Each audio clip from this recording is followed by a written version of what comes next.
Corona virusin walqunnamtii saalaatiin ni dabra. Corona virus ni dabre. Ni dabre.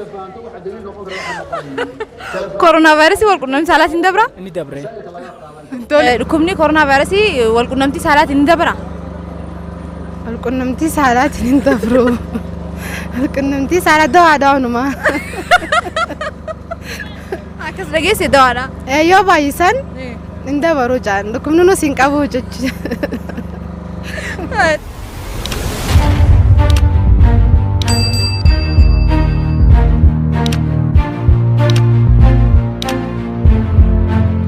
Shamaa harka fuune kabajamoo fi jaallatamoo daawwattoota keenya. Kun egaa sagantaa keenya kan obsaa teeknooti. Sagantaa addaa qabannee dhiyaannee jira. Akkamitti obsaa? Gaariidha. Kabajamtoota hordoftoota obsaa teeknoo akkam jirtu nagaa keessanii magaalaa Finfinnee Boolee Mikaa'elitti argamna. Hawaasni keenya hubannoo koronaa vaayirasii irratti qaban maal fakkaata waan jedhurraa namoota tokko interview goone akkamitti koronaa vaayirasii offirraa ittisuun akka itti dandahamu hawaasa keenyaaf ibsina. Duniyaa Mahammadiis gaa nu waliin jirti. Ummata nu waliin gaafii fi deebii gooti akkasumas waan tokko waa'ee koronaa vaayirasii irratti hubannoo akkamii akka qaban uummanni ni gaafatti gaa hanga xumura sagantaa keenyaatti nama waliin turaan afeerraa keenya. Duniyaa osoo gara ummataa deemnee ummata gaafii fi deebii hin gooneen duratti daawwattoota keenya akkuma argaa jirtanitti bishaanillee qopheessinee jirra. Meegaa koronaa vaayirasii akkamitti ofirraa ittisuu dandahan waan jiru tokko irratti naa fi duniyaan daawwattoota keenyatti agarsiifna. Sanbooda magaalaa keessa deemneeti waa'ee koronaa vaayirasii irratti hubannoo akkamii akka qaban gaafii fi deebii goona. San duratti garuu haala kamiin akka ofirraa ittisuu danda'an isinitti agarsiifna. Ammallee nu waliin tura. Akka ogeessotni fayyaa yeroo hedduu waan kana irra deddeebi'anii hawaasaaf ibsanitti gaa harka dhiqachuun koronaa vaayirasii ittisuudhaaf ni fayyada. Harka dhiqachuudhaan haa jalqabnu.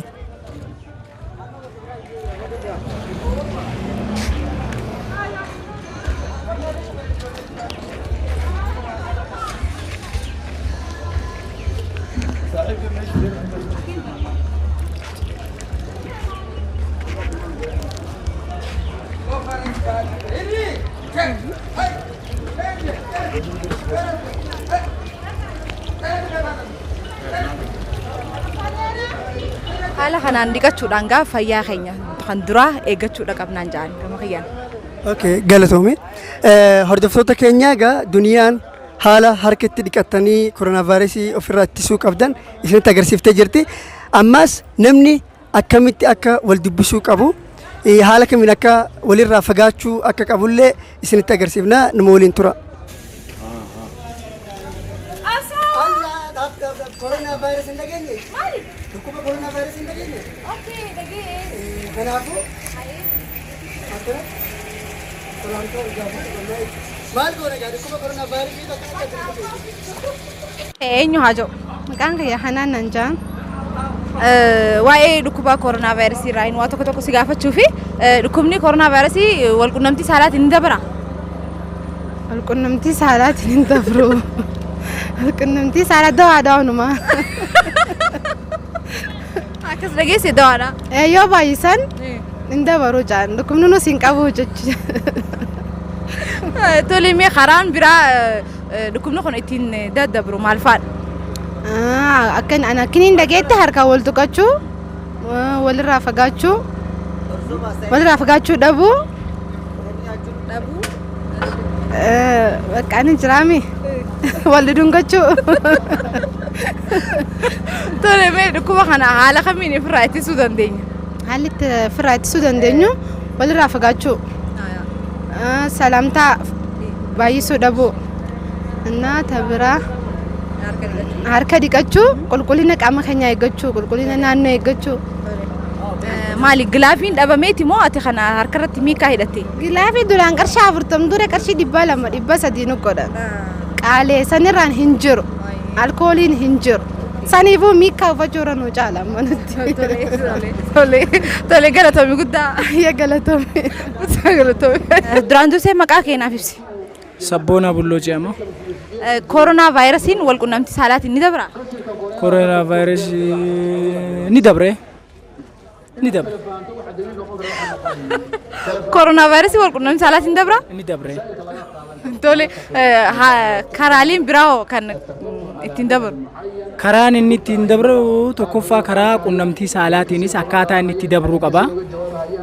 Namni tokko waliin cabbaxinaa jedhanii jiran salaam waliin hin jee'inaa jedhan gaafa salaamtaan dhooggamte immoo karaa birootiinis numa dabra jennee yaadna jecha. Kanaafuu hanga bashitaan kun nu keessaa bahee gama takkatti nurraa citutti immoo dirqama walirraa fagaannee wal eeggachuu qabna. Anis jaartii tiyyaan adda adda bullaa walitti hin dhiyaannu kopha kopha gallaa amma salaamtaan nu hafee jira. Kanaafuu waan ta'eef ni dabre jeetii fudhadha. Tole koronaan harka salaam waliin jechuudhaan harka wal fuudhuudhaan sibiila harka qabattee funyaan qabachuudhaan kanneen waan jaamutu jira. Kanaan kan dabru jechaa jiran. Ati garuu waan biraatiin dabraa jechaa jirta. Ani maal sitti fakkaate haalli dhibee kanaa karaa hedduun dabra. Maaliif tokkoffaa haasofni namaatu teenshina nutti ta'e innummaanuu dhibee nutti ta'u jira. Lammaffaa immoo sibiila akka inni qabatan hulaa yoo qabatan yoon kubbaayyaa bishaanii takka hogguu qabatan koddaa bishaanii yoo qabatan wanni kun achirra hafa qilleensarra sa'a 8 tura ja'a qilleensarra sa'a 3 tura ja'a karaan bashitaan kun dabruun karaa hedduudha. Tokko bashitaan kun dhufuun isaa bareedaadha. Wanni inni bareedaa ta'eef gama takkaan miidhaa qaba gama takkaan bareedina qaba. Bareedinni gama inni qabuun fakkeenya wanni wal dhossinu takka illee jiru dhugaa dubbannee waan jirtu takka dubbanne irra gaariidha. Wanni karaa takkaan gaarii siin jeef maal si fakkaate? Tokkoffaa manootiin farshoo nurraa cufame cubsiise dhibeen kun dhufnaan. Lammaffaa immoo nama masgiida irraanfate masgiida deebise. Sadaffaa ka kiristaana ta'es ka beeta kiristaana irraanfate beeta kiristaana deebise. Afraffaa immoo maaliidha? Dhalaawwan yoon immoo warrooti halkan biizines dalaguudhaaf karaa irra ijaajjan kanneen hunda mana galche. Shanaffaa immoo haalataan akka duraasan abbaa fedheen naga wal gaafatanii fi bakka hundatti bakka argan seenaa ba'uun kanneen nurraa ittisee jira jecha. Gin kana keessaa kanneen ofirraa eeguudhaaf tokkoffaa salaam waliin jechuu dhabuu yoon immoo nagaa akkaataa wal gaafanne booddee immoo harka keenya dafnee dhiqachuu gizee dhiqannee kaane booda immoo alkoolii silaa alkooliin nu hin jiru jedhan dhabame biyya maaksii fi alkoolii hin jirre keessa jiraachuu jirra. Osoo dhibeen kunis heddummaatee jee maaliidhaan akka ofirraa ittisnus yoo rabbi nurraa ittise malee amma waa takka mootummaan kanarra dalaguu qaba. Mootummaan dadhabee jira amma ofii kennaa yookiin yoo rabbi nu eege yoo dandeenye of eegnee rabbi nu eega rabbiin jalatti nu of eeggatu malee mootummaa miti. Mootummaan waa takka eeguutti hin jiru. Maaksii hin jiru magaalaa keessa. Alkoolii hin jiru faarmaasiidhaan hin jiru jedhani. Maaksii qarshii 15 ture duraaniin qarshii 150 gurguruu jiran. Kun immoo feerii miti. Gizee kana immoo maal godhuu qaban? Bilaasha namaa hiruu qaban ture. Gizee kana dadhabaan hedduutu jira.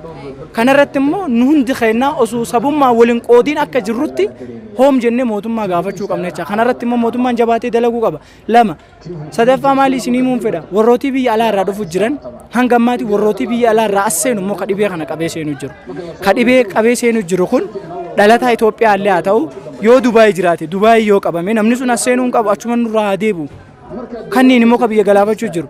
Afraffaa doolaara 1000 takka irraa fuudhaati guyyaa 14 fi iskaayil hotel ka qubsiisu jiran mootummaan irraa fuudhaa. Haya namni meeqatu jira ka maallaqa kana hin qabne doolaara 1000 takka guyyaa 14 fi kafalee namni kun maaliif bula? Kondominiyeemiin hedduutu jira. Manootii kanneen tolchee ka'e doolaara 300 400 irraa fuudhee hanga guyyaa 4 kana yoo tursiisoo maal qaba? Doolaara 1000 takka irraa fuudhaa waan akkanaa kana gochuu immoo hin qabu mootummaan. Kanarratti immoo dalaguu qaba. Kanaan jaa yaa'u akkaataa eenyu sanii yaa'u yoo atillee sodaattee hin beeku karaa walqunnamtii saalaatiin na gaafattanii turtan eega dirqama harka cabbaxuudhaan ka dabru ta'u taate bakka karaa qunnamtii saalaatiinis numa dabra jecha bakka isa tokkocha achuma keessaa iyyuu. Tole guddaa galatoomi. Ishiin hedduu tanaan isin galatoomfadha. Kabajamtoota daawwattoota YouTube channel Obsaati kunoo eegaa osoo namoota interview godhaa jirru artistii filmii wayfadhiitoo irratti maqaa biiftuu taatee hojjatte asitti arganneeti jirra. Meegaa maqaa isii kan dhugaatis isumarraa barra waa'ee koronaa vaayirasiitis gaafii deebii tokko waliin goona numa waliin tura. Mee artistii biiftuu ga'anii maqaa kee biiftuu maaliin beeka? Filmii wayfadhiitoo sanarratti akkaan daawwadheetti maqaan kee biiftuun jira. Mee namoota hedduutu si gaafachaa ture eessatti baddee biiftuun aartii keessaas maaliif dhabamtee jaanis si gaafatanii mee maqaa keetiin jalqabee nu ibsa. Duraan dursee chaansii kana waan kennitaniif galatooma. Maqaan kee dhugaa Iinaas Kamaal jedhama. Yaa filmii artistii irraa waan dhabameef yaa nin heerume sanii fi amma haadha ilmaaniiti. amma waan inni irra jiru mana nyaataa finfinnee keessatti boolee Miikaa'el ganda jaamu keessatti mana haaroo mana nyaataatti baneetiin jira. Okay, mee masumaanuu gaa beeksisa sigoona maal jaamamee manni nyaataa kee kun namoonni biyya alaatii dhufan gaasitti goranii. Okay, mana nyaataa Inaas jaama maqaa biraan qabu. Liinaas jaama. Inaas maqaa kiyyaani. Gaariidha gaa Liinaas mee koronaa vaayirasii akkamitti ofirraa ittisuun dandahama? Koronaa vaayirasii yoo ifeene dhukkuba salphaadha.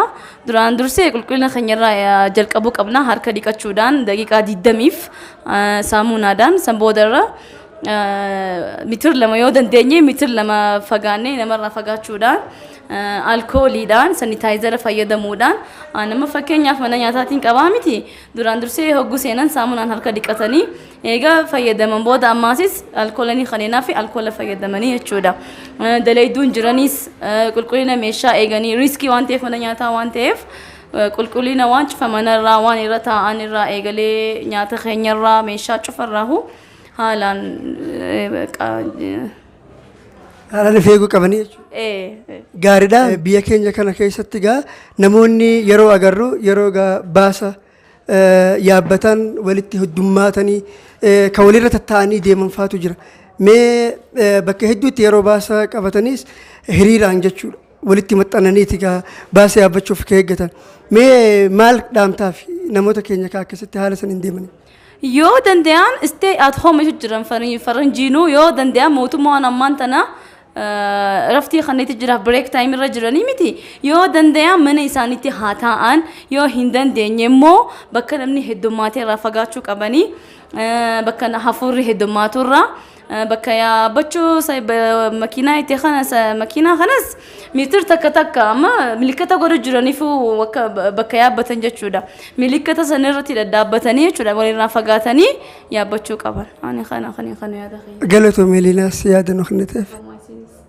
Eenyu hajoo dura maqaan kee? Maqaan koo Alamna Shayyaanaan jedhama. Tole dhukkuba koronaa waa'ee dhukkuba koronaadha hubannoo hagam takka qabda? Waa'ee koronaa hubannoo gaatiin qaba akka ministeerri keenya achirraa nuuf kennanitti. Waliin dubbisinaa harka waliin fuudhinaa walitti siqinaa tarkaanfii nama guddaa lama walirraa fagaadhaa jedhaa jiru akkasiin of eeggannaa gochaa irra. Tole mee dhukkubni kun maal faadhaan daddarba? Dhukkubni kun already kan inni ittiin daddarbu harka yoo daddafnee inni dhiqannu ta'ee harkaanis hin darbaa harka wal fuudhuunis hin darbaa jechuudha. Tole dhukkuba kana ittisuudhaaf wanti godhamuu qabu maali? Dhukkuba kana ittisuudhaaf harka keenya sirriitti daqiiqaa dhiqachuu qabna harka keenya dafnee dhiqachuu qabna jechuudha tursuu qabna ofirra vaayirasii kan ta'eef. Kan biraa hoo haala kamiin ofirraattis? Kan biraa immoo namarraa fagaannee taa'uu taaksii keessa yeroo deemnullee maskootii banuudhaa fi nama lamaan taa'uudha jechuudha. Tole galatoomii guddaa. Ishi galatoomaa silis. Tole gaa duraan dursee maqaa kee? Maqaan kiyya Abduun jedhama. Tole waa'ee dhukkuba koronaa kanarratti hubannoo hagam takka qabda? Dhukkuba koronaa kanarratti hubannoo ani qabu tokkoffaan kallattiin inni ittiin daddarbu bakka namni itti heddummaatutti walgaanii taa'uudha. Inni lammaffaan dammoo karaa inni ittiin daddarbu keessa nama salaamata fuudhuu wal dhungachuu fi wanta kana fakkaatanidha karaan inni ittiin daddarbu. Kanaafuu isarraa of eeguu fi nuti waggaa teenyu yeroo teenyus wajjaan fagaanyee taa'uudha harka keenya saamunaadhaan yookaan dammoo saanitaayizariidhaan dhiqachuudha. Haala kanaan of eeguudha jechuudha. Olmost walumaa galatti biyya keenya kana keessatti karaan inni ittiin daddarbu baay'ee hamaadha beekte. Inni guddaan kan nama eegu rabbumaa beekta. Kanaafuu rabbi nu haa eeguun jaa. Mee akkaataa inni ittiin daddarbuun keessa tokkoo fi lama yoo nuuf ibsite? Karaa inni ittiin daddarbu keessa harka salaamata wal fuudhuudhaan fakkeenyaaf nama tokkooti caddistee waggaatti deemtee harka salaamata fuutee namni sun yoo dhibee koronaa vaayirasii kan qabaatu ta'e sitti dabarsuu danda'a. Inni lammaffaa hafuuraanis daddarbuu danda'a. Walitti dhiyaatanii namni akka ammaa wal bira teenyu kanatti waggaa wal bira teenyu daddarbuu danda'a jechuudha. Mee haala kamiin ofirraa ittisuu qabnaa jetta hawaasa keenyaaf dhaamsa dhaamu? Hawaasa kanaaf dhaamseen dhaamu gaa nama salaamata fuudhuu dhabuudhaa fi bakka namni itti heddummaatu irraa fagaachuudha inni guddaan kana fakkaata. Tole galatoomii guddaa. Ayyee baay'ee galatoomiyatis. Tole duraan dursee maqaa keenyaaf ibsi. Abdii Mangistuu naan jedhani jiraataa ganda kanaati. Tole mee waa'ee dhukkuba koronaa kanarraa hubannoo ati qabdu nuuf qoodi.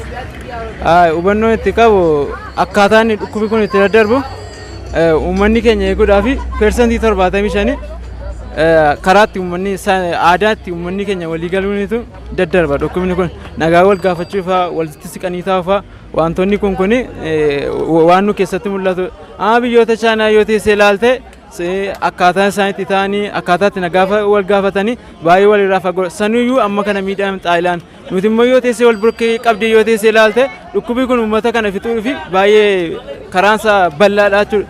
Siigalee kanarratti mootummaan kun waan hojjete qabu as keessatti jechuudha. Akka amma teessee ilaaltu kanatti koleeraa mitiifi kaanseriin illee uummata kana qabuu ni danda'a. Kanaafati mootummaatu dalaguu qaba ture. Amma fakkeenyaaf laastikii waan harkatti kaa'atan kana waan kana isa kennu ture. Dhukkubni kun uummata keessaa keetu hin taane karaa mootummaa dhufe itti gaafatamummaa mootummaa fudhachuu qaba ture. Kanaaf asaayitiin akkan yaadutti akkasidha. Dhukkubni kun mootummaa bukkee rakkootu jira. Dhukkuba kanaan wanti daddabarsaa maal fa'aadha jetteeti? Maal fa'aadha jechuun aadaa keenyaan darbaa jechuun gaariidhaan akka kootti aadaa nuti amma aadaan keenya yaada wal jijjiiru harka wal qabu wantoota kanaadha. Sanii jechuun dhukkuba kana ittisuun baay'ee hin cima garuu namoonni baay'een karaa amantiidhaa dhukkuba rabbiiti maal jedhaniitu namoonni waa'ee kana dantaa isaan qabne jiru. Kanammoo buddeen yaa rabbi buddeen naa laadhatte buddeen sii laata garuu buddeen sana irra dhaabbatte yaa rabbi buddeen kana afaan na kaayyootte sin kaa'u. Kanaaf of eeguun nurraa eegama jechuun amma danda'ameettidha garuu dhibbaa of eeguun ni ulfaata. Tole haala kamiin ofirraa ittisuu dandeenya dhukkuba kana? Haala kamiin qofaatti illee hin cima garuu haala kamiin gaafa jettu biizinesiin barbaada xiqqoo ishee waan kana bibbitare warroonni maallaqa qaban warroonni dalagan amma naannoo warroonni kun warroonni zimadhanii dalagaa hin qabne nyaatan qaamani ni jiru. Warri qabanii ofirraa ittisuuf hin danda'u harka dhiqachuu fa'aa wantoota ulaagaan jiramu jiru hin guutama garuu sun gahaa miti mootummaatu bukkee dhaabbatee xuruu ture. Mootummaan bukkeen dhaabbanne wanta kanatti kanaaf gama mootummaatiin siyaasa isaatiif illee. Tole dhukkuba kana ofirraa ittisuudhaaf wantoota barbaachisan waan akka saanitaayizaraa, gilaafii, maaksiidhaa kun hundinuu asitti hin argamanii jechaati kan jirtu. Kanaafuu mootummaan karaa kanaan xiyyeeffannaa itti kennee wantoota kana hunda guutamuu qabaa jechaati jira. Guddaa galatoome. Atillee guddaa galatoome. Tole maqaa kee naaf ibsi dura. Maqaa kiyyaa Maammeen Anjaan jiraataa Finfinneeti. Tole mee waa'ee dhukkuba koronaa vaayirasii kanarratti hawaasni keenya hubannoo hagam akka qaba jenneeti gabbaanee gagaafataa jirra. Mee dhukkuba kanarratti hubannoo ati qabdu maal fakkaata? Dhukkuba kanatti hubannoo nan qabu qulqullina ofii duraan dursee qulqullina ofii eeggachuu salaamtaa warra Itoophiyaa akkasitti wal salaamuu san dhiisuu ammaasis warra Itoophiyaa baay'isee baasa keessatti haada qabatee nama 200 300 baasa horuu dhabu akkuma addunyaatti labsanitti mana keessa jiraachuu ammatti gabbaanii waan adda addaa bika adda addaa dhaabbachuu dhabuurraa yoo kanarraa if qusatanii qulqullina ofii qabaatanii harka yoo dhiqatan dhukkubni kun irraa ifni baraaran jeetti yaada. Tole dhukkubni kun walqunnamtii saalaatiin ni dabra? Dhukkubni kun walqunnamtii saalaatiin hin dabru garuu walqunnamtii saalaa yoo baay'isan namoota amma duree hin qabin dhukkubni kun walqunnamtii saalaa yoo baay'isan akka saayinsonni addunyaatii fi doktoronni gurguddaan biyyoota faranjii dubbatanitti walqunnamtii saalaa yoo baay'isan dhukkubni kun hin dabru namallee hin qabu namaan san hedduu baay'isu. Deebi'ee ammaasis nama jaarsaa fi jaartii dhukkubni kun hin qabu. Namoota kophaa jiraatuu fi kanneen qabaa jiru warreen kophaa jiraatu kun waan qabu goda qabu baasee akka itti fayyadamuu barbaadaa jechuu barbaada.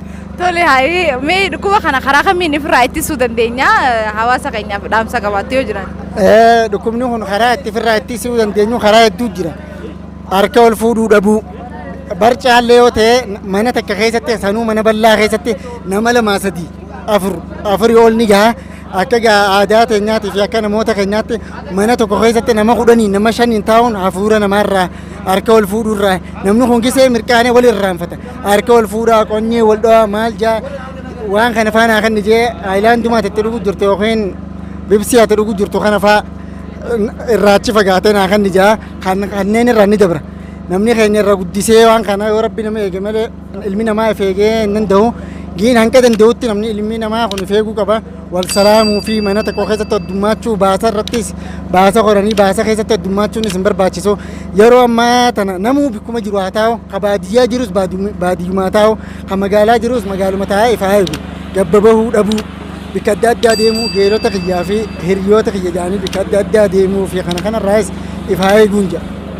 Galatoomii. Okay, galatooma naaf yeroo keenya. Hojiin teenya yoo isinitti tolte YouTube keenya kan obsaa tiknu yookaan taan raabsaawud like godhaa share godhaa subscribe godhaa ammaan tana daddafaa